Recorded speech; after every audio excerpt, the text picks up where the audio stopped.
Le Covid-19 a mis en lumière le télétravail. Ceci a impacté les ressources des réseaux de télécommunications.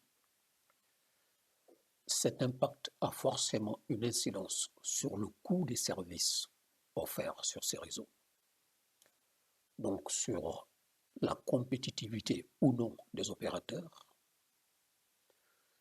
et sur la possibilité ou non, l'opportunité ou non pour les régulateurs d'agir.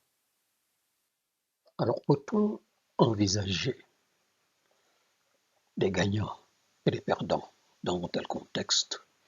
C'est ce qu'on va voir. Je vais utiliser le simulateur Costec qui, comme vous le savez certainement, est fondé sur l'utilisation de la méthode ABC, Activity Based Costing. Les consommateurs consomment des activités qui sont réalisées par les opérateurs.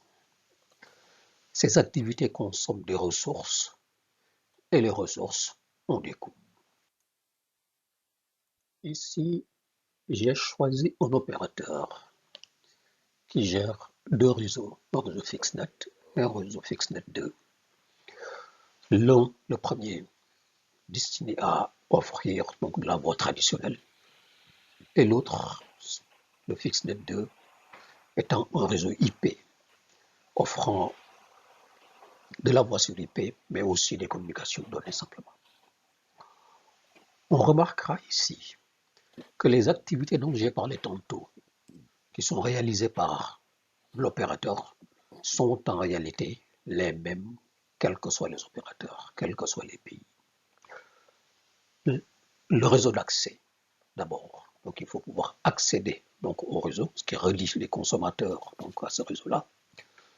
Le réseau de commutation domestique, un réseau de commutation internationale, un réseau de transmission nationale, un réseau de transmission domestique, un réseau de transmission internationale. Ce sont ces éléments-là qui sont gérés par un opérateur de télécommunication.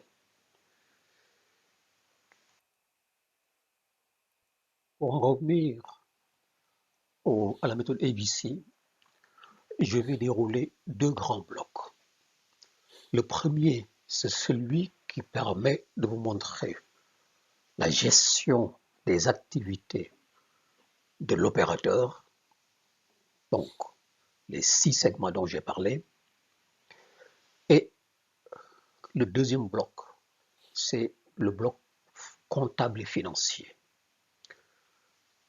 Le bloc que voici vous donne une indication ici, les descriptions de réseau, donc c'est ce que nous avons vu tantôt. Ensuite, donc, nous avons quelques opérations donc, que l'on mène, que j'aurai l'occasion d'expliquer une autre fois.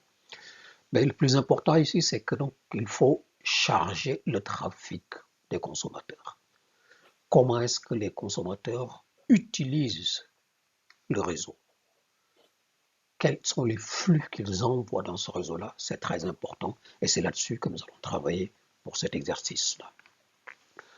Ensuite, ce trafic donc est ventilé. La ventilation du trafic est essentielle parce que c'est ce qui nous permet de savoir qui appelle où, quand, à quel moment, ou qui communique avec où, quand et à quel moment. Alors, évidemment, donc nous, en décrivant le réseau, nous définissons en fait, le cadre d'acheminement, la façon dont les différents nœuds sont interreliés et qui permet donc de construire ce qu'on appelle ici donc une matrice de liaison, donnant donc les différents faisceaux de circuits ou de débit qui relient les différents organes de ce réseau-là. Ensuite, il ne reste plus, une fois qu'on a cela, à utiliser le trafic sur ce réseau-là pour dimensionner l'ensemble des organes de celui-là. Et une fois le dimensionnement fait, router donc, le trafic parce que les faisceaux de circuits ne sont pas forcément superposés donc, aux artères de transmission. Donc il faut absolument faire en sorte que les artères de transmission telles qu'elles existent soient utilisées par les vaisseaux tels qu'ils existent, peu importe comment ils sont organisés. La deuxième partie est tout aussi importante parce qu'elle nous permet de venir donc à la partie coût, donc la partie comptable. Donc on doit évidemment gérer les centres de coûts qui sont en réalité donc des centres d'analyse. Si l'opérateur dispose d'une comptabilité analytique, ce sont ces centres-là donc qu'on va utiliser ici. Mais il est important d'incorporer les comptes de l'entreprise, les coûts de l'entreprise, quelle qu'en soit la forme, dans le modèle. Nous allons prendre donc le grand livre comptable de l'opérateur parce que donc avec ce grand livre, au moins pour l'exercice précédent ou pour les exercices intermédiaires précédents, on a l'ensemble des comptes, leurs soldes, leurs débits. Nous avons aussi, donc parmi ces comptes-là justement, donc le livre journal qui nous permet ici, nous, simplement donc de prendre en charge le, les, les comptes de charge, les comptes de charge, pour nous limiter à ça, à ce niveau-là.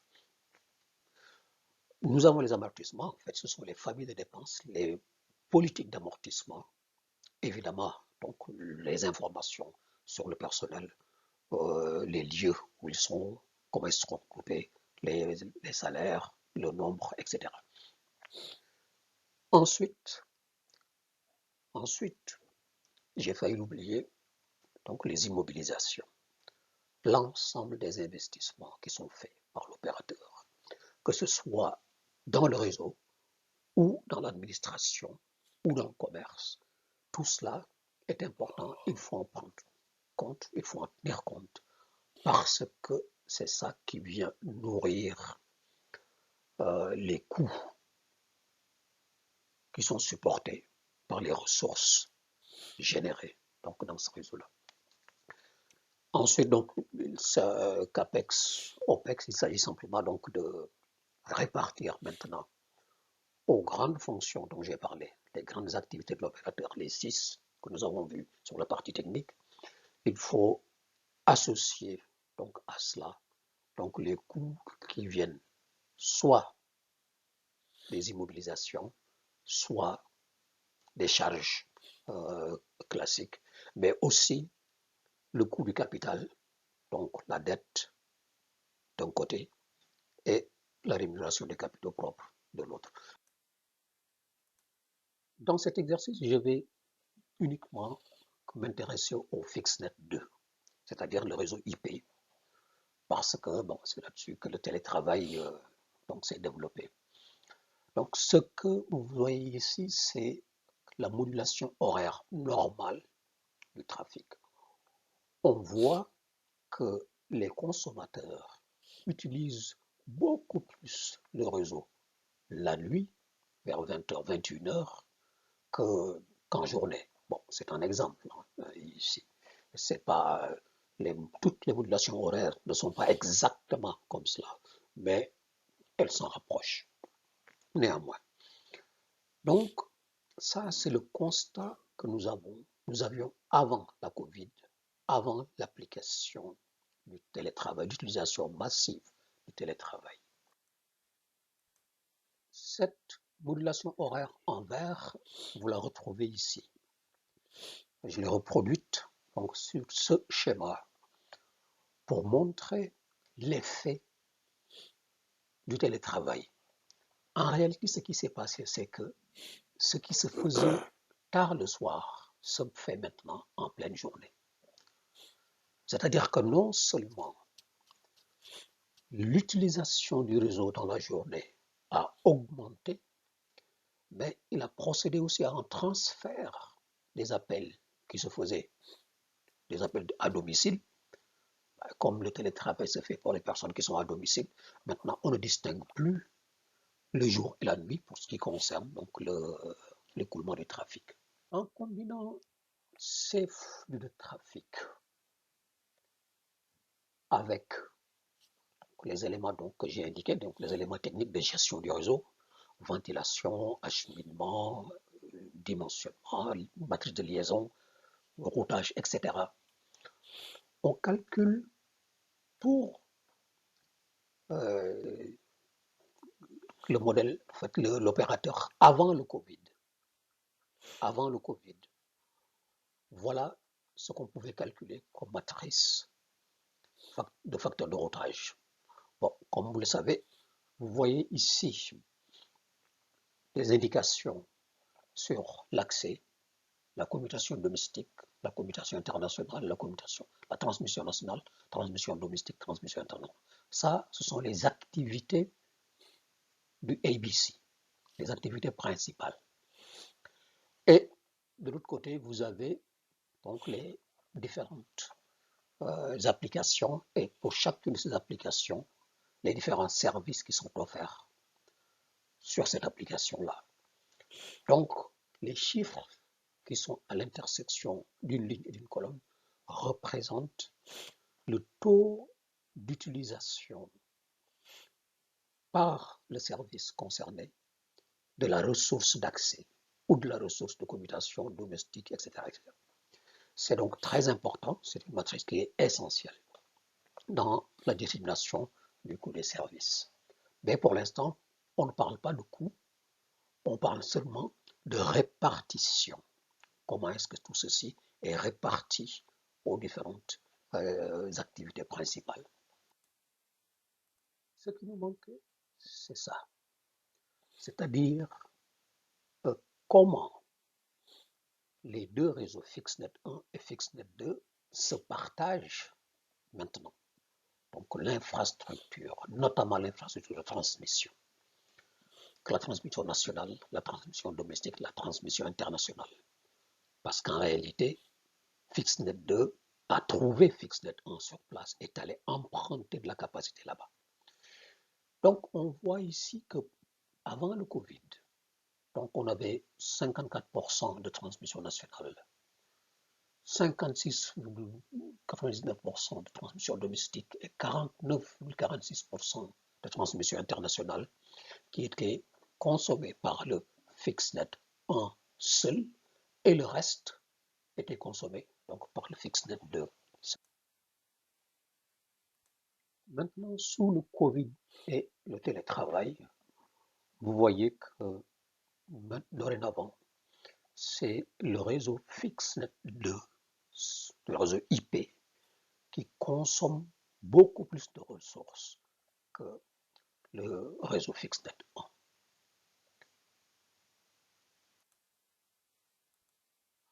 En conséquence,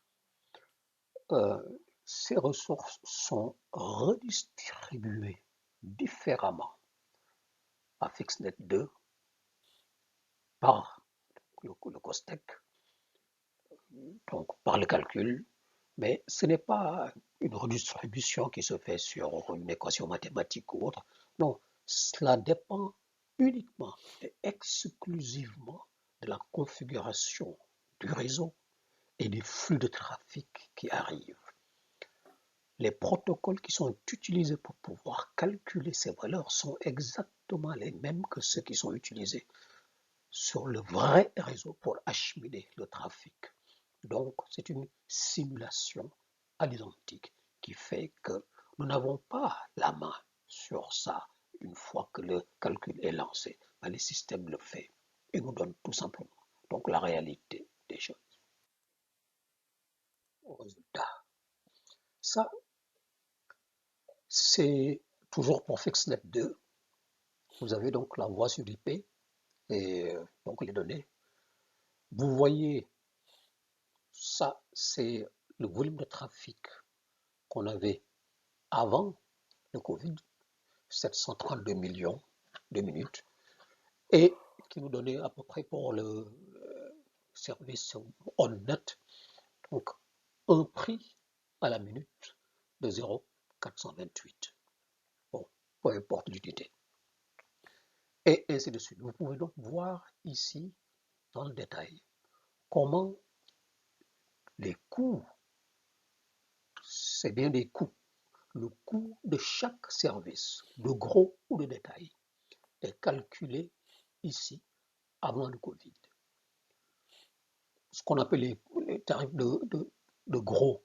Ce sont les tarifs qui ne sont pas offerts, des services qui ne sont pas offerts directement aux consommateurs, mais offerts à d'autres opérateurs, notamment par exemple le national sortant, le national entrant, n'est-ce pas, qu'on appelle généralement donc taxe d'interconnexion, mais vous avez aussi donc le prolongement international, c'est-à-dire quand un opérateur utilise le réseau de l'opérateur pour lequel les calculs sont faits pour transmettre donc des communications vers l'international.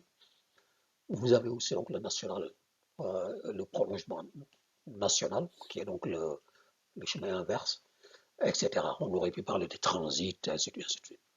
Donc, tous ces coûts-là dépendent des flux de trafic et évidemment donc de ce que coûte l'activité à l'entreprise dans sa gestion de tous les jours. Si nous faisons la comparaison avec la situation sous Covid, donc avec le télétravail renforcé, nous nous rendons compte ici que le volume de trafic est beaucoup plus important.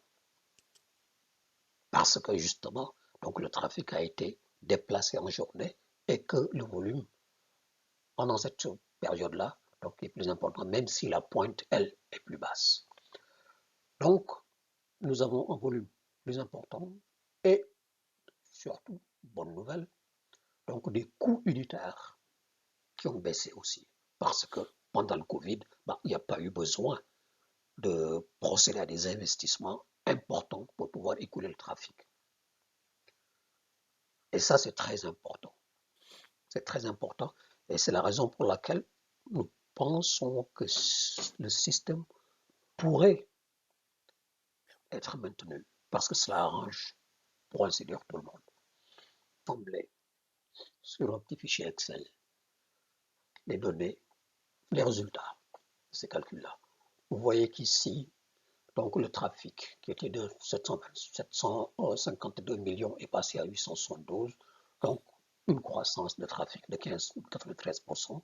Je ne répéterai pas la même chose parce que vous voyez que donc en fait tous les flux de trafic ont augmenté de 15,93%.